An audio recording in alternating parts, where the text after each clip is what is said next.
Dans cette capsule d'aujourd'hui, je te parle d'un sujet qui m'est souvent posé, une question qu'on se pose souvent. Est-ce qu'on devrait respirer par le nez ou par la bouche en général quand on chante?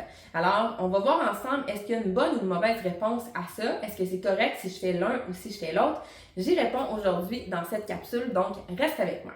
Mon nom est Tricia Turcotte, je suis professeure de chant et coach vocal ultra passionnée depuis 2012. Je t'invite dès maintenant aussi à aller t'abonner à ma chaîne YouTube et activer la petite cloche pour ne rien manquer des prochaines capsules qui vont sortir ici même sur ma chaîne.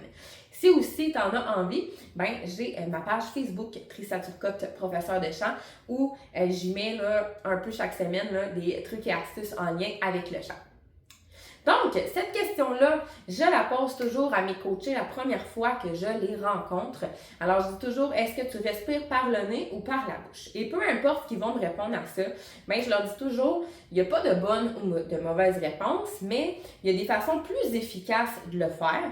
Donc, aujourd'hui, je vais vraiment te comparer 3 façons différentes de respirer et tu vas voir qu'il y en a un clairement qui est plus efficace que les autres. Alors, si je commence avec le choix numéro 1. Alors, les gens qui me disent « je respire par le nez ».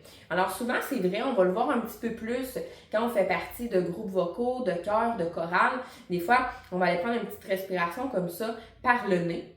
Mais ce qu'on a tendance à faire aussi quand on respire par le nez, c'est que souvent, on va aller tout coincer. On va aller bloquer comme ça, donc pas super efficace. Et en plus, comme je dis toujours à mes coachés, si tu es enrhumé, tu as le nez tout congestionné, tu n'arriveras pas de toute façon à respirer par le nez. Donc, tu es mieux de te ramener à la bouche. Donc, c'est plus long aussi à prendre une respiration comme ça par le nez que si j'y vais par la bouche. Mais attention, il y a différentes écoles de pensée. Alors, on peut respirer par la bouche, mais que ce ne soit pas efficace non plus. J'y reviens dans quelques instants. Alors, par le nez, c'est ça. On a tendance à monter les épaules, à tout crisper le corps, puis que ce ne soit pas efficace. En plus que si je chante dans un microphone, on va l'entendre comme ça, donc ça ne sera pas super beau. Puis souvent, ça a envie de casser un peu plus le phrasé si je chante ma chanson. Donc, si je fais par exemple « Let it be, let it be, let it be, let it be ». Alors, je t'allais un petit peu comme ça, versus si je fais « Let it be, let it be, let it be, let it be ». Alors, on l'a quasi pas entendu, ça n'a pas trop coupé mon phrasé. Alors ça, c'est l'exemple numéro 1 avec le nez. Donc, je te rappelle, il n'y a pas de bonne ou de mauvaise réponse, mais il y a des façons plus efficaces de le faire. Alors, c'est de toi tester de ton côté. Peut-être que tu dis, hey, ça fait 20 ans que je respire par le nez, ça fonctionne bien. Tant mieux. Mais je t'explique quand même les autres façons pour te montrer les différents points de vue.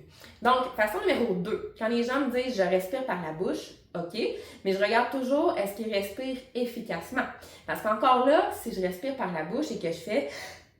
tu vois, j'ai encore tout monté. Ici, j'ai tout crispé. Alors, j'étais beaucoup plus en inspiration thoracique, premièrement, qu'en respiration un peu plus abdominale.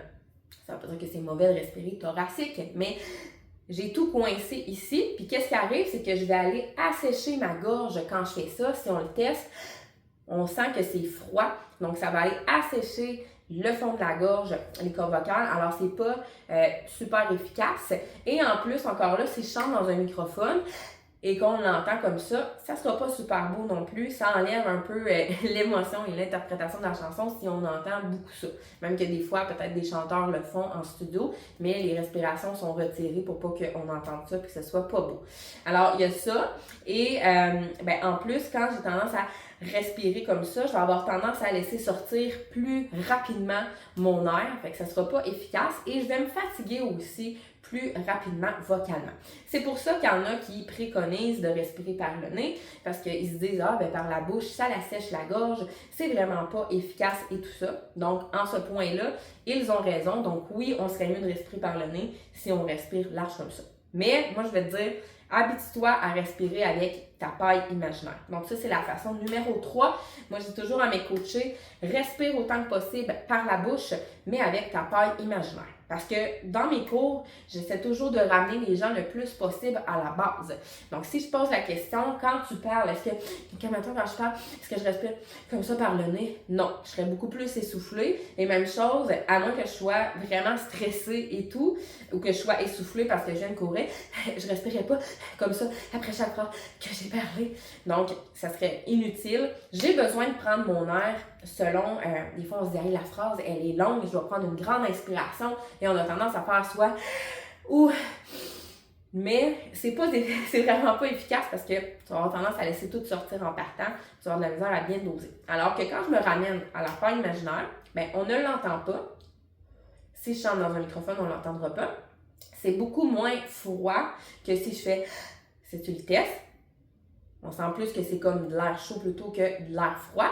Et aussi, ben, je peux la prendre rapidement. Donc, si j'ai une chanson que le tempo est rapide, ben, si je veux faire comme ça ne sera pas efficace. Même chose, ça va prendre plus de temps que si j'y vais comme ça avec ma petite paille imaginaire. Donc, on se ramène à la base. Quand on parle dans la vie de tous les jours, on respire avec la bouche. Donc, même chose quand je chante, on se ramène comme ça, pas trop large, pas imaginaire. Et tu peux même faire l'exercice de quand tu chantes ta chanson, Let it be, let it be, let it be. Oh, là, tu vois, peut-être qu'il y en avait une de trop. Alors, si je l'aurais fait, Let it be, let it be, let it be, let it be.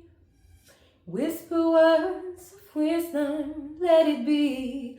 Alors, j'ai vraiment respiré dans ma tête pour la pratique, évidemment, je ne chanterai pas comme ça sur scène, mais pour la pratique à m'habituer à respirer comme ça, vraiment petite paille imaginaire. Parce que dans la vie de tous les jours, on est toujours à la course, on est stressé, tout ça, et on respire très haut. Donc, c'est de se ramener un peu plus à la base, de prendre conscience de notre respiration, mais à l'aide de notre paille. Donc, ça va être beaucoup plus joli, beaucoup plus efficace et tu vas vraiment moins te fatiguer vocalement que si tu y vas très large avec la bouche ou que si tu es congestionné et tu arrives pour respirer comme ça par le nez en coinçant tout. Alors, laisse-moi savoir en commentaire, toi, de quelle façon tu respires quand tu chantes, parce que comme je te rappelle, il n'y a pas de bonne ou mauvaise réponse. Je n'ai pas la science infuse, mais ça fait des années que je fais respirer mes étudiants comme ça, pas imaginaire, et c'est vraiment plus efficace. Alors, tu vas voir la différence sur ton chant.